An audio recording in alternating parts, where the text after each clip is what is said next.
ሰላም ውድና የተከበራችሁ ቤተሰቦቼ የኔ የምትከታተሉኝ የቻናሌ ቤተሰቦች እንዴት ናችሁልኝ? ደህና ናችሁ ወይ? እናለሁ ፈጣሪ የተመሰገነ ይሁን። እናንተም ሰላም እንደምትሆኑ ተስፋ አደርጋለሁ።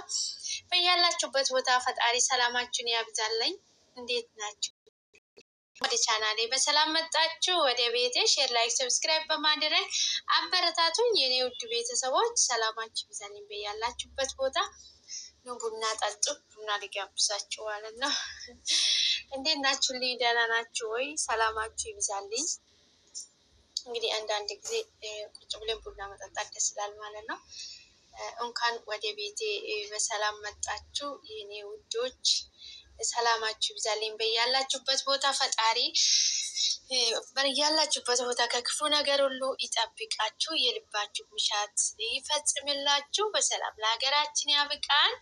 የሰራነው ገንዘባችን ፈጣሪ ባርኮልን ለሰላም ለሀገራችን ያብቃን። ፍሬ አፍርተን ለሀገራችን የምንኖር ከቤተሰቦቻችን ተቀላቅለን የምንኖር ሰዎች ያድርገን ፈጣሪ።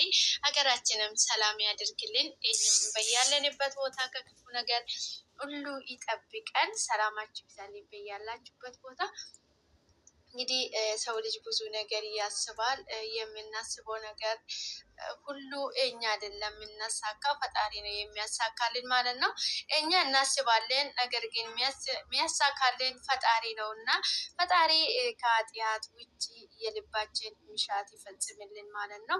ቸሩ መድኃኔዓለም ሁሉም በእጁ ያለ አምላክ እሱ የልባችን ምሻት ይፈጽምልን። ሀገራችን ሰላም አድርጎልን በሰላም ለሀገራችን ያብቃን። ሰላማችሁ ይብዛልኝ በያላችሁበት ቦታ። እንኳን ወደ ቤቴ በሰላም መጣችሁ። በድጋሚ ሼር፣ ላይክ፣ ሰብስክራይብ በማድረግ አበረታቱኝ የኔ ውድ ቤተሰቦች።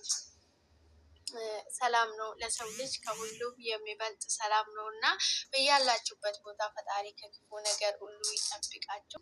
ከሰላም የሚበልጥ ነገር የለም። ለሰው ልጅ ሰላም ሲኖር ነው ሁሉም ነገር ሊኖር የሚችለው እና ሰላማችሁ ይብዛልኝ። አብራችሁ ስለቆያችሁ ከልብ አመሰግናለሁ። ፈጣሪ በያላችሁበት ቦታ ከክፉ ነገር ሁሉ ይጠብቃችሁ። በቀጣይ በአዲስ ቪዲዮ በአዲስ ነገር እስክንገናኝ ድረስ ቸር ቆዩልኝ። ሰላማችሁ ይብዛልኝ። እኔ ጋር የበዛ ሰላም እናንተ ይብዛላችሁ። ሰላማችሁ ብዝት ትረፍረፍ ይበልልኝ። ፈጣሪ ይጠብቃችሁ። ሀገራችን ሰላም ያድርግልኝ። የዛሬ ቆይታዬ ይሄንን ይመስል ነበረ። በቀጣይ በአዲስ ቪዲዮ በአዲስ ነገር እስክንገናኝ ድረስ ቸር ቆዩልኝ። ሰላማችሁ ይብዛልኝ። ሰላም ለሀገራችን። ፈጣሪ ከክፉ ነገር ሁሉ ይጠብቃችሁ። መልካም ቤታ ይሁንላችሁ። በቀጣይ